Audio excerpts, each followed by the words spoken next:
नमस्कार, मी Kshitija. Welcome back to YouTube channel. तर आजचा आहे आपला ब्लॉग नंबर 200 डेजच्या चॅलेंज मधला.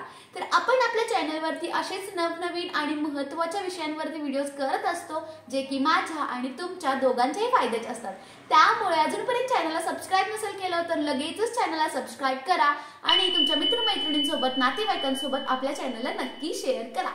तर कोणताही वेळ वाया न घालवता चालू करूयात आजचा आपला टॉपिक.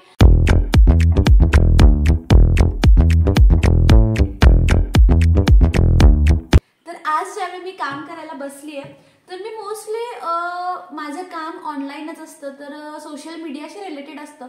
तर त्यामुळे मला फेसबुक, इंस्टाग्राम, यूट्यूब तर या गोष्टी कंटिन्युअसली मला त्या वापराव्याच लागतात. तर मी आज यूट्यूब चॅनल ओपन केलं आणि यूट्यूब चॅनल ओपन केल्यानंतर मला एक शॉकिंग व्हिडिओ बघायला मिळाली, ज्यामध्ये संदीप माहेश्वरीजींच्या सरांच्या यूट्यूब चॅनलवरती स्टॉप विवेक बिंद्रा नावाचं काय झालं होतं, एक थंबनेलने एक व्हिडिओ अपलोड केले होते. आणि म्हणजे त्या गोष्टीमध्ये इतका इंटरेस्ट आला, कारण काही दिवसांपूर्वीच विवेक बिंद्रा जे आहेत तर ते संदीप माहेश्वरींच्या शो मध्ये आले होते. Please give an energetic and warm welcome to the one and only doctor Vivek Bindra.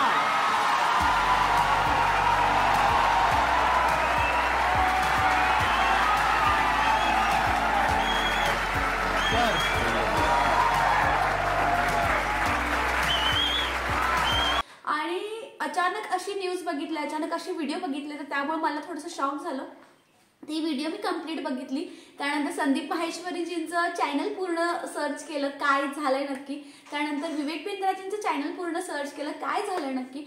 पूर्ण केस स्टडी केला आणि त्यानंतर लक्षात आलं की काय नक्की झालेलं आहे. म्हणजे माझ्या पॉईंट ऑफ व्ह्यूने माझ्या लक्षात आलं की काय नक्की झालेलं आहे.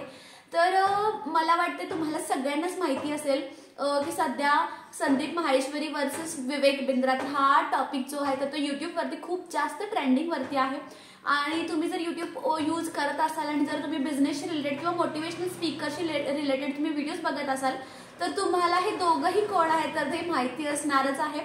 तर सगळ्यात पहिला बोलूयात संदीप माहेश्वरींची बद्दल. तर संदीप माहेश्वरीजी सरांचे यूट्यूबवरती ऑलमोस्ट 28.3 मिलियन सबस्क्रायबर्स आहेत.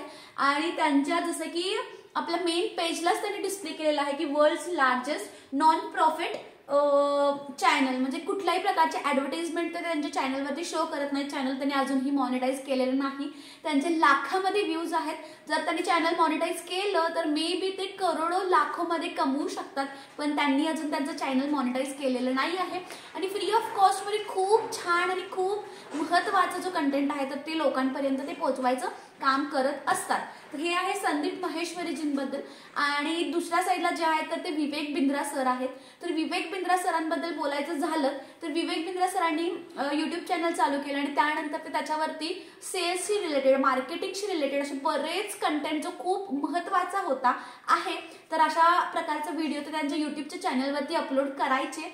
आणि काही दिवसानंतर त्यांच्या चॅनलला सुद्धा इतका जास्त रिस्पॉन्स छान आला, म्हणजे आपल्या हिंदी भाषेमध्ये, म्हणजे आपल्या इंडियन्सना समजण्यासारखी हिंदी भाषेमध्ये त्यांनी इंटरनॅशनल लेवलचं जे मार्केटिंग आहे तर तशी माहिती त्यांनी आपल्याला हिंदी भाषेमध्ये सांगितली. आणि माझ्या पॉईंट ऑफ व्ह्यूने म्हणायचं झालं तर मी खूप सारा नॉलेज माझ्या लाईफमधलं जे आहे, म्हणजे माझ्या बिझनेसेसमधलं जे आहे तर ते मी विवेक बिंद्राजी सरांकडून शिकलेले आहे, त्यांच्या व्हिडिओजमधून शिकलेले आहे.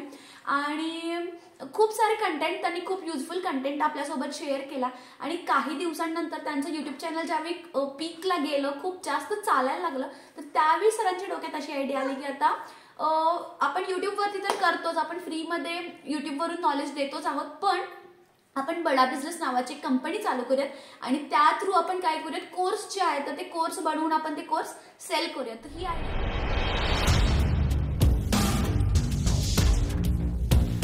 आज अलग प्रकार से वीडियो की शुरुआत करते हैं. ही आयडिया काही वाईट आयडिया नव्हती आणि नाही आहे.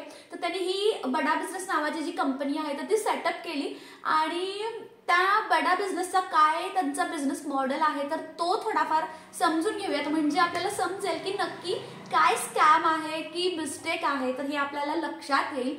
तर सगळ्यात पहिला विवेक बिंद्रा सरांनी काय केलं की त्यांची अशी इच्छा होती, कोणाची पण अशी इच्छा असते की आपण एखादा बिझनेस चालू केला तर तो पूर्ण आपल्या देशामध्ये इंटरनॅशनल लेवलला तो पसरावा आणि आपला जो बिझनेस आहे तर तो ग्रो व्हावा. तर त्याचप्रमाणे विवेक बिंद्रा सरांना सुद्धा वाटलं असणार की आपला जो बिझनेस आहे बडा बिझनेस तर तो प्रत्येक शहरामध्ये पोहोचावा. पण इट वॉज नॉट पॉसिबल. ते एकटे जाऊ शकत नव्हते किंवा ते तिथून पूर्ण सिटीज ऑपरेट करू शकत नव्हते.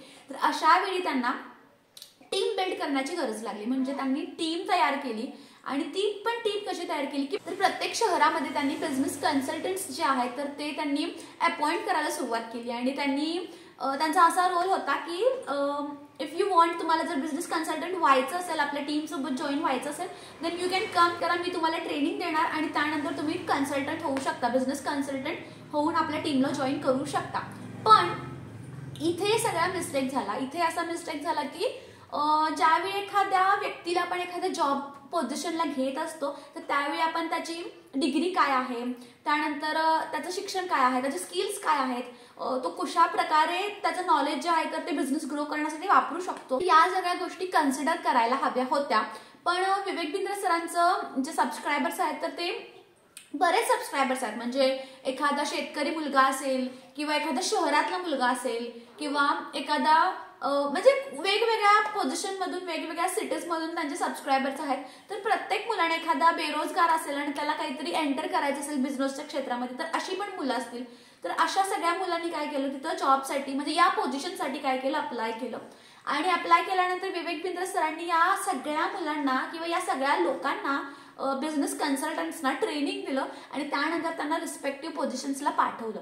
मग यामध्ये झालं असं की काही लोक जी आहेत तर ती त्या पोझिशनसाठी योग्य आहेत, म्हणजे त्यांचं जे क्वालिफिकेशन आहे तर ते ॲज अ बिझनेस कन्सल्टंट ते योग्य आहेत. पण काही लोक अशी पण तिथे जॉईन झाली की एक तर त्यांना म्हणजे काहीतरी बिझनेसमध्ये जायचं, त्यांना यातलं काहीही नॉलेज नव्हतं, कोणताही बिझनेसचा प्रायर एक्सपिरियन्स नव्हता आणि तरी सुद्धा ते या फील्डमध्ये उतरले आणि विवेक बिंद्रांच्या सरांमध्ये ॲज अ कन्सल्टंट ते रुजू झाले.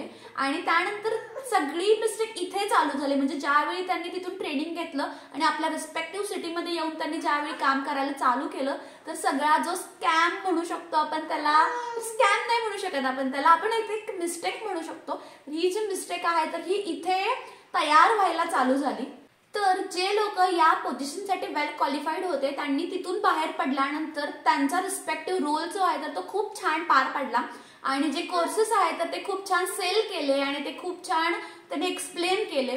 पण ज्या लोकांना याचा कुठलाही प्रायर नॉलेज नव्हता तर इथे सगळी मिस्टेक तयार व्हायला चालू झाली आणि त्यांनी जे कोर्सेस सेल केले आणि पुढे त्यांनी ते कोर्सेस सेल केल्यानंतर त्या लोकांना त्यातून काही प्रोडक्टिव्ह इन्फॉर्मेशन नाही मिळाली. म्हणजे त्यांनी जे पैसे दिलेले आहेत, त्यांनी जे फीस पे केलेले आहेत एका कोर्ससाठी तर ते त्यांना तो जो कोर्स आहे तर त्या लेवलचा त्यांना तो वाटला नाही आणि इथून सगळी मिस्टेक व्हायला चालू झाली. आणि ज्यावेळी एखादी व्यक्ती तो कोर्स जो आहे तर तो ज्यावेळी त्यांना इन्फॉर्मेटिव्ह वाटला नाही, युजफुल वाटला नाही तर त्यावेळी ते रिपेमेंट मागायला गेले. त्यांचं जे पेमेंट आहे तर ते पुन्हा रिपेमेंट करा बोलले. तर त्यावेळी त्यांनी असं सांगितलं की पेमेंट तर आम्ही तुम्हाला रिफंड करू शकत नाही, पण तुम्ही एक गोष्ट करू शकता की तुम्ही तुमच्यासारखेच मला 2, 3, 4 तुम्हाला जितके जमतील तर तितके लोक या कोर्ससाठी आणा, म्हणजे कोर्स त्यांना विकत घ्यायला लावा आणि जे काय माझं कमिशन आहे तर त्यातली काही अमाऊंट जी आहे तर ती मी तुम्हाला देऊ शकते, पण रिफंड जे आहे तर ते आपण करू शकत नाही. आणि इथे सगळी मिस्टेक झाली. म्हणजे त्या लोकांनी 4 लोकांना कोर्स सेल केला, त्या 4 लोकांनी प्रत्येकाने 4 करत असं ते पूर्ण जे आहे तर ही जी मिस्टेक आहे तर ही पूर्ण पसरत केली. आणि गिरिजा झोपली होती. मला हा व्हिडिओ जो आहे तर तो सोलो शूट करायचा होता कारण थोडासा बिझनेसशी रिलेटेड होता, फॅमिलीशी रिलेटेड नव्हता, त्यामुळे मला सोलो शूट करायचा होता. पण गिरिजा आता उठली आहे, पण मी पूर्ण कंटेंट प्रिपेअर केलाय आणि त्यामुळे ही व्हिडिओ मला करायचीच आहे. तर आपल्या मनात जर एखादी इच्छा असेल की मला ही गोष्ट करायची आहे तर कितीही ऑब्स्टॅकल्स आले तर आपण ती गोष्ट करतोच, त्याप्रमाणे कितीही ऑब्स्टॅकल्स आले तरी ही व्हिडिओ मी करणारच आहे कारण सध्या हे खूप ट्रेंडिंग टॉपिक आहे आणि मला ही व्हिडिओ करायचीच आहे. तर व्हिडिओ कंटिन्यू करूयात आपण. तर मला पर्सनली असं वाटतं की हा जो स्कॅम लोक जे म्हणतात, सो कॉल्ड स्कॅम आपण म्हणतोय, तर तो एक स्कॅम नसून एका बिझनेस मॉडेल मधली खूप मोठी मिस्टेक आहे आणि आय थिंक ते खूप मोठ्या लेवलचे बिझनेस कोच आहेत आणि त्यांच्या बिझनेस मॉडेलमध्ये जी काय मिस्टेक झालेली आहे तर ती त्यांच्या लक्षात येईल आणि त्याच्यावरती ते वर्कआउट करतील आणि ॲज युजल विवेक बिंद्रा जे आहे तर ते पुन्हा बाउन्स बॅक करतील. त्यांच्या बिझनेसमध्ये ही जी मिस्टेक झालेली आहे तर ते नक्की ती रिपेअर करतील आणि पुन्हा ते ॲज युजल बाउन्स बॅक करतील त्याच स्पीडने त्याच एनर्जीने. कारण यामध्ये संदीप माहेश्वर यांनी विवेक बिंद्रा वर्सेस असं काही नसावं असं मला वाटतं. कारण दोघे सुद्धा त्यांच्या रिस्पेक्टिव्ह फील्डमध्ये खूप जास्त टॉपला आहेत आणि पिकला आहेत आणि दोघांनी सुद्धा एकमेकांच्या ज्या पोझिशन आहे तर त्याचा रिस्पेक्ट त्यांनी केला पाहिजे आणि जर मिस्टेक झाली तर ती मोठ्या मनाने स्वीकारून त्यामध्ये आपण काय बदल करू शकतो तर ते त्यांनी केले पाहिजेत. आणि यामध्ये मला असं वाटतं की एक गोष्ट व्हायला हवी तर ज्या लोकांना त्यांच्या कोर्समधून सॅटिस्फॅक्शन नाही झालेलं तर त्या लोकांचं रिफंड जे आहे तर ते सरांनी करावं, विवेक बिंद्रा सरांनी करावं. मग ते पैशाच्या स्वरूपात असेल किंवा तो कोर्स त्यांना पुन्हा देऊन त्या कोर्समध्ये काहीतरी व्हॅल्यू ऍड करून तो त्यांच्या लाईफमध्ये काहीतरी व्हॅल्यू मिळेल असा कोर्स त्यांना द्यावा. तर अशा प्रकारे त्यांनी ऍटलिस्ट रिफंड त्यांची करू शकतात. आणि तर हा होता माझा विचार या एका कॉन्ट्रोवर्सी बद्दल आणि या दोन व्यक्तींबद्दल. तर तुम्हाला काय वाटतं तर ते कमेंट करून नक्की सांगा.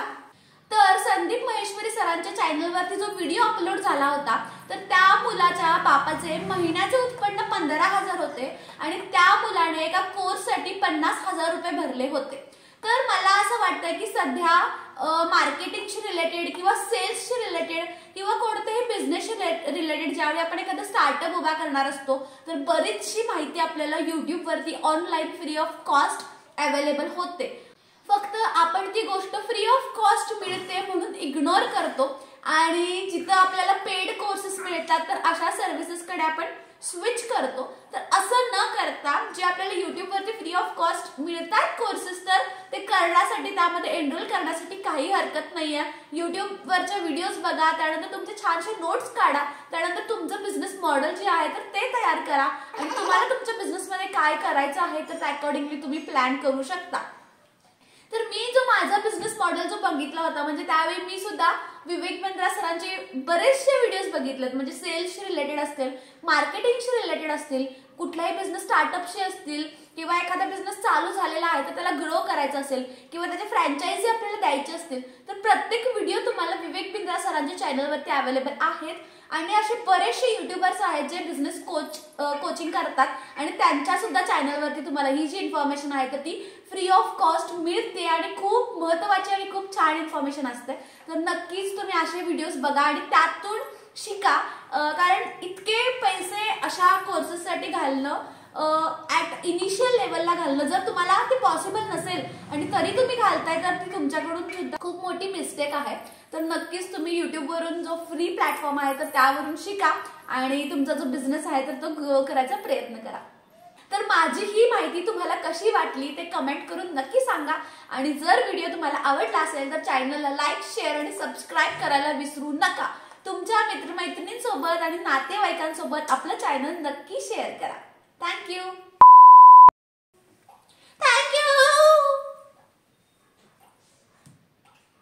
गिरजा असं का करतेस ग? हा का करतेस तू असं? मुद्दा उठ, मोबाईल काढ.